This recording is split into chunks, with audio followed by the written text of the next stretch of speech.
Hello. आ गई आवाज। तो चैप्टर हमारा क्या है? Some basic concept of chemistry.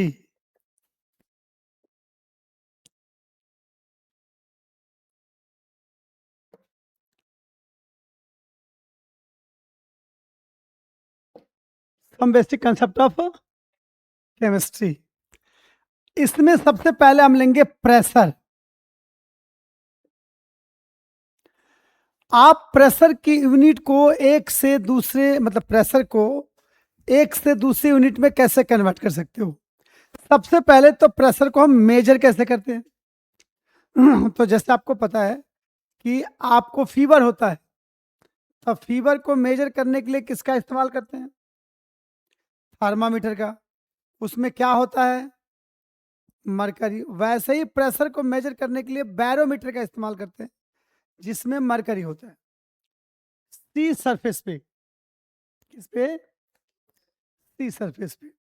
तो जैसे हमने एक कंटेनर लिया, ओपन कंटेनर है, इसमें हमने मरकरी को फिल कर दिया और इसके ऊपर लगाया मैंने एक बैरोमीटर। इसको एक स्टैंड से हमने कनेक्ट कर दिया ऐसे। इसमें ये लेवल है हमारा 0 centimetre, 10 centimetre, 20 centimetre, 30 centimetre, 40 centimetre, 50 centimetre, 60 centimetre, 70 centimetre, 76 centimetre, 80 centimetre, 90 centimetre और 1 मीटर।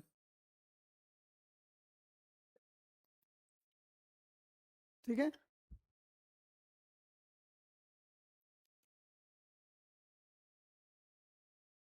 अब यहां पर प्रेशर लगता है, देखो यहां पर ये ओपन है तो यहां पे एटमॉस्फेरिक प्रेशर लग रहा है, यहां भी लग रहा है atmospheric pressure. This is atmospheric pressure. आपको पता है इस एटमॉस्फेरिक प्रेशर को स्मॉल में एटीएम लिखते हैं, एटीएम प्रेशर।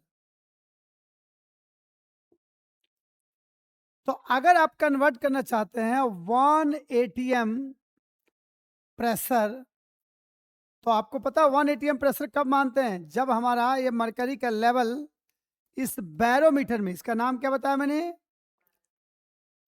बैरोमीटर। चढ़ जाता है कहां तक? 76 सेंटीमीटर तक। 76। तो 1 एटमॉस्फेरिक प्रेशर माना जाता है। कहां तक हो जाता है? 76 सेंटीमीटर। तो हम इसको 1 एटीएम प्रेशर कहते हैं।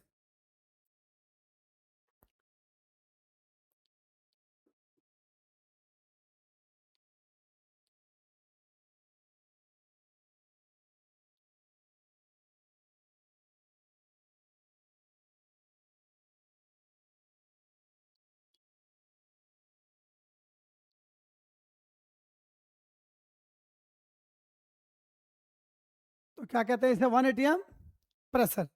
1 एटीएम प्रेशर इक्वल टू होता है 76 सेंटीमीटर ऑफ एच जी। ये इक्वल टू होता है 760 millimetre of H G, because we know that 1 centimetre equal to 10 millimetre. 1 millimetre of H G equal to 1 torr. Torr is, torr जो unit है वो scientist के एक तरीके से नेम पे रखा गया, तो टॉर। तो 760 torr.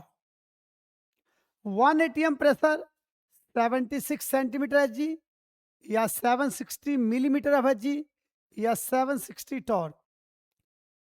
1 ATM pressure equal to 101,325 pascal. अब इतना बच्चों को याद नहीं रहता है, इसलिए हम इसको राउंड अप करके लिख देते हैं 100,000 पास्कल और 10⁵ पास्कल। ठीक है, अब देखिए 1 pascal equal to 1 newton per metre, newton per metre square. तो means 1 ATM pressure equal to 10⁵ pascal equal to 10⁵ newton per metre square. Okay, अच्छा 1 ATM pressure equal to 10⁵2 kilo pascal KP. और आपको पता है कि यूनिट भी होता है बार। तो 1 ATM प्रेशर जो है वो होता है 1.013 बार। इसको स्टैंडर्ड प्रेशर भी कहते हैं हम। This is standard pressure. ठीक है, ये स्टैंडर्ड प्रेशर है। और 1 बार इक्वल टू होता है 0.987 ATM प्रेशर के बराबर। तो this is the unit of pressure. जितने भी प्रेशर हैं उसकी मैंने आपको यूनिट बता दिया, आप इसको लिख लो, बाद में काम आएगा। किससे मेजर करते हैं प्रेशर को? बैरोमीटर से। उसमें क्या इस्तेमाल करते हैं हम? मरकरी। ठीक है, तो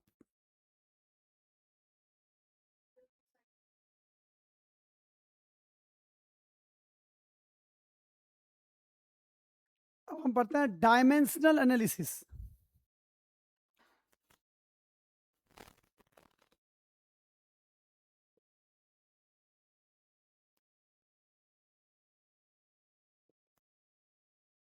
इसमें हम पढ़ेंगे लेंथ। आपको पता है लेंथ। तो 1 मीटर, इसको यूनिट कन्वर्जन ये भी है, 1 metre equal to 10⁻² centimetre equal to 10⁻³ millimetre equal to 10⁻6 micrometre equal to 10⁻9 nanometre equal to 10⁻10 angstrom equal to 10⁻12 picometre equal to 10⁻15 fermi. यानी फैम्टोमीटर को फर्मी भी बोलते हैं। यानी मीटर को आप centimetre, millimetre, micrometre, nanometre, angstrom, picometre, femtometre में convert कर सकते हैं। ऐसे ही अगर आपको दिया हुआ है कि जैसे 1 सेंटीमीटर तो 10⁻⁻² metre, 1 millimetre 10⁻³ metre, 1 micrometre 10⁻⁴ centimetre और 10⁻�6 मीटर, 1 नैनोमीटर 10⁻⁻7 सेंटीमीटर और 10⁻⁹ मीटर, 1 एंगस्ट्रॉम 10⁻10 सेंटीमीटर और 10⁸ सेंटीमीटर और 10⁻⁻10 मीटर, और 1 पिकोमीटर 10⁻⁻10 सेंटीमीटर और 10⁻⁻12 मीटर, 1 फैम्टोमीटर 10⁻⁻13 सेंटीमीटर और 10⁻⁻15 मीटर। इसके बाद देखिए 2.54 सेंटीमीटर इक्वल टू 1 इंच होता है और 12 इंच इक्वल टू 1 फीट होता है और 30.48 सेंटीमीटर इक्वल टू 1 फीट होता है। और 1 मीटर इक्वल टू 3.28 फीट होता है। अब हम निकालना सीखेंगे कि कैसे कन्वर्ट करोगे आप लेंथ को इंच और फीट में। लिख लो पहले।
लिख लिया।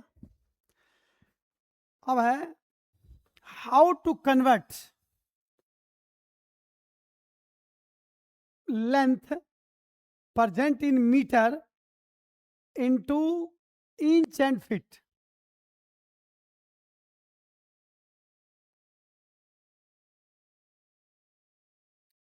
How to convert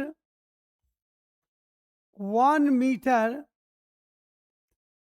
length into inch and feet. तो वी नो डैट, आपको पता है, we know that 1 metre equal to 100 centimetre, 2.54 centimetre equal to 1 inch, then 100 centimetre equal to 100 centimetre divided by 2.54 centimetre multiply 1 feet. तो centimetre से centimetre cut गया, इससे इसको काटोगे तो यह आएगा 39.37 inch.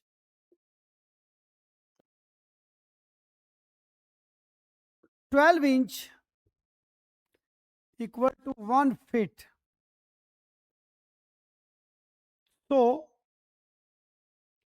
39.37 inch equal to 39.37 inch divided by 12 inch multiply 1 feet.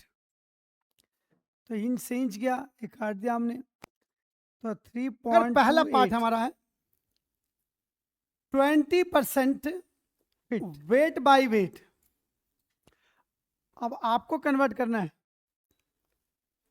Question of convert solute. पहले तो एक और बताता हूं, प्रेजेंट डायरेक्टली कैसे निकालोगे इन सॉल्यूशन इंच या फिट में।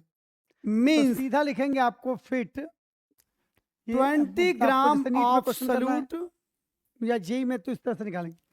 तो feet equal to length present in centimetre 100 gram of solution divided by 30.48। समझ में आ गया, सीधा फिट आएगा। दूसरा, और इंच में कन्वर्ट करना है 20%। तो फिट कुछ भी हो सकता है, ये परसेंटेज कुछ भी हो सकता है। बेटा देख लो, पहले बात लिखना, ये कुछ भी हो सकता है।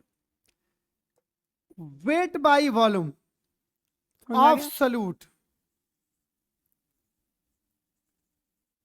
present in solution means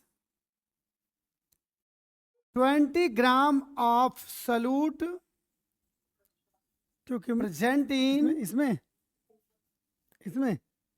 100 millilitre, ये हुआ ना देखो ऑफ सोल्यूशन, ये है कि 2.54 सेंटीमीटर, 1 इंच के बराबर है।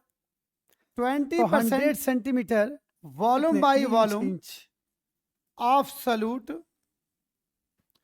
1 इंच प्रेजेंट इन सॉल्यूशन। तो इतने सेंटीमीटर में 1 इंच है, तो इतने सेंटीमीटर में कितने इंच होगा? 20 ml इंच आ गया, नीचे फिट लगा दिया हमने, of solute present in 100 ml of solution. और चौथा है 20% volume by weight of solute. तो पता है आपको? नहीं पता? वॉल्यूम पता है और प्रेशर पता चल गया, टेम्परेचर को कन्वर्ट कर सकते हैं आप। देखिए, डिग्री सेल्सियस टू फ़ारेनहाइट और डिग्री सेल्सियस टू केल्विन कर दे, बता दूं? तो यहां देखिए, टेम्परेचर कन्वर्ट, ठीक है, यूनिट कन्वर्जन ऑफ टेम्परेचर, यहां लिख सकते हैं हम unit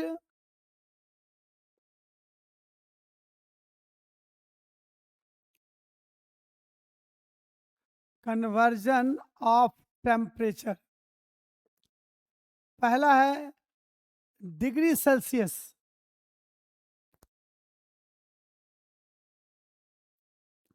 two kelvin,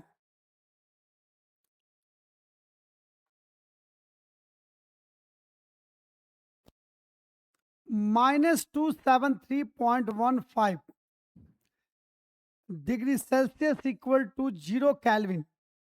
0 kelvin, this is absolute temperature. अगर अर्थ का टेम्परेचर इतना हो जाए अर्थ के ऊपर, तो अर्थ लाइफलेस हो जाएगी, लाइफलेस। अर्थ के ऊपर सारे ग्लेशियर हो जाएगा, कुछ भी लिक्विड या गैस आपको नहीं मिलेगा, इसलिए लाइफ यहाँ खत्म हो जाएगी। तो कभी भी इतना टेम्परेचर पॉसिबिलिटी नहीं है। अब जितना इसमें ऐड करोगे उतना ही इसमें ऐड होगा। मैंने इसमें 100 ऐड कर दिया तो 173.15 डिग्री सेल्सियस, तो 100 केल्विन हो गया। 100 और ऐड कर दिया तो 73.15 डिग्री सेल्सियस यानी 200 केल्विन। अब हमने सीधा इसमें ऐड कर दिया डायरेक्ट 273.15 यानी 0 डिग्री सेल्सियस, तो 273.15 केल्विन, इसको कहते हैं हम स्टैंडर्ड टेम्परेचर।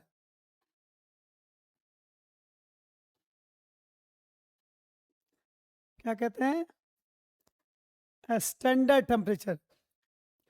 और अब हमने यहाँ पर 5 डिग्री बढ़ा दिया थी, 25 डिग्री सेल्सियस इंक्रीज किया, तो 273 की जगह पर 298, कितना? 298.15 केल्विन। केल्विन इसको कहते हैं रूम टेम्परेचर। क्या कहते हैं? रूम। और अगर 100 डिग्री सेल्सियस आपने ले लिया तो 373.15 केल्विन, इसको कहेंगे हम बॉइलिंग पॉइंट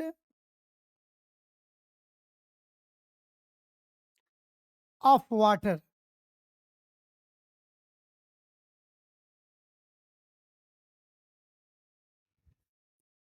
ऐसे ही दूसरा है कन्वर्जन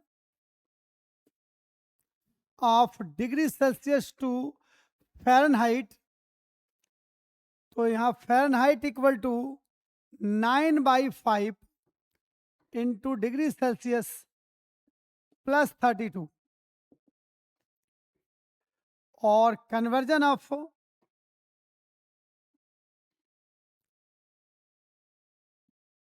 फ़ारेनहाइट 2 डिग्री सेल्सियस। तो फ़ारेनहाइट की जगह पे क्या लिखेंगे हम? Degree Celsius equal to 5/9 Fahrenheit -32। ठीक है, तो this is the conversion of unit of temperature.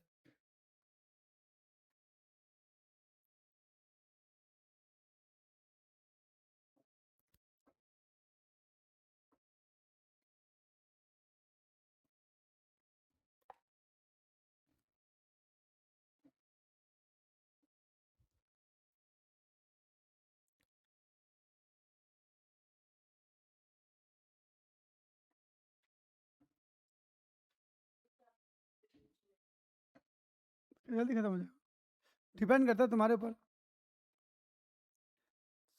Starting का तो जल्दी खत्म हो जाएगा, जो होता है थोड़ा बाद वाला ना,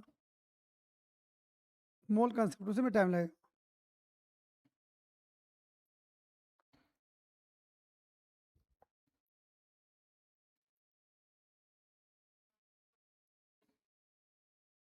नहीं होगी दिक्कत।